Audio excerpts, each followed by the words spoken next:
So today I want to give you a tip on how to utilize raw emotion to maximize your performance on a football pitch.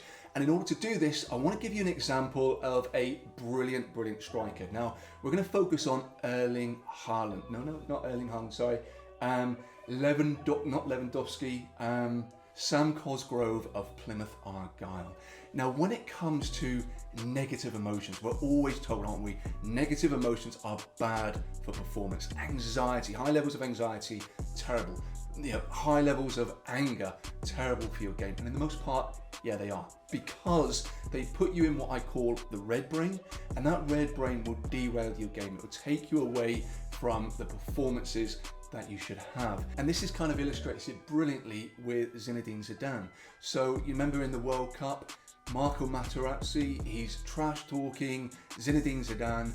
He's got very angry. He's come away from the focus of everything he knows to do for his game, and all he's focusing on now is Marco Materazzi himself. He wants to get back at him.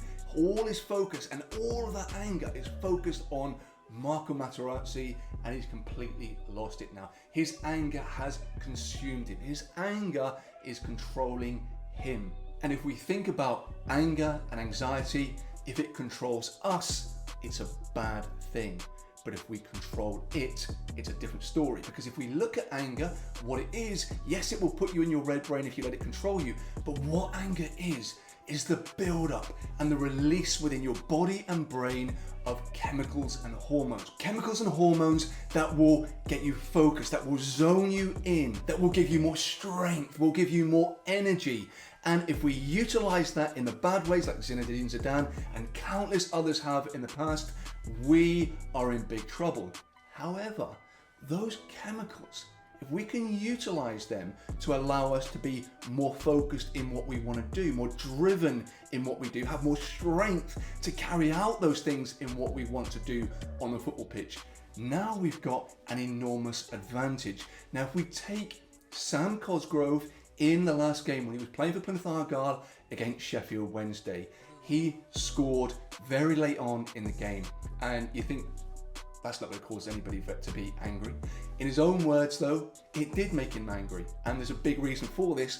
The ball was over the line, however, the referee didn't give the goal. So in this situation, many players now will lose focus. That anger builds up in them, and that anger may be towards the referee, but certainly derailing your focus. You're focusing potentially on how you've been agreed. You're focusing on having a go at the referee, all the things that are not helping you. You've got to think now of doubling down on what you need to be focusing on. And if you're able to do that, you take control away from the anger, the red brain, and now that anger works for you. That anger is something you own. That strength, that power, that focus is all yours now to utilize. And that is what Sam Cosgrove did.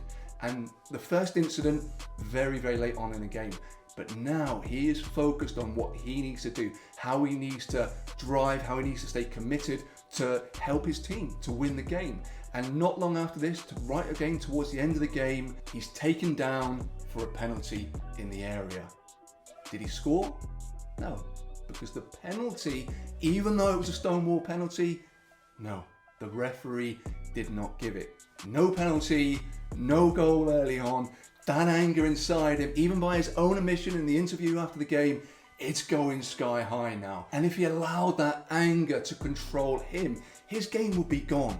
There will be no chance of anything happening for the rest of the game, because his whole focus, it would be on the referee, the injustices, how bad it is, that red brain just taking control. The football has gone. But again, wasn't. He kept committed to his game, to his focus, driven even more now. That anger, those chemicals built up within him, but he is now so in control of those, and he's still working hard. 92nd minute, and he does indeed score the winning goal. And I think that is a perfect example of how we can take control of these raw emotions. I have so many players that come and work with me that will say to me, I don't get any anxiety.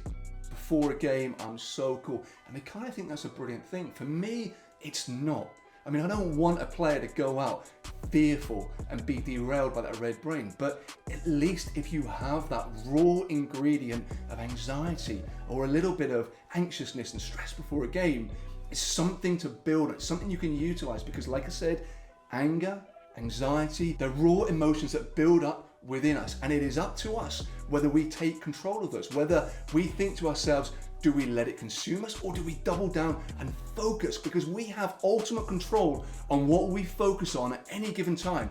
And if we decide to let that red brain do what it wants, we are now in its control. I know I'm laboring this point, but again, be more like Sam Cosgrove in your next game and less like Zinedine Zidane. I mean, less like Zinedine Zidane in that World Cup final, and more like Sam Cosgrove in his game against Sheffield Wednesday, when that anger, when that anxiety is starting to take control.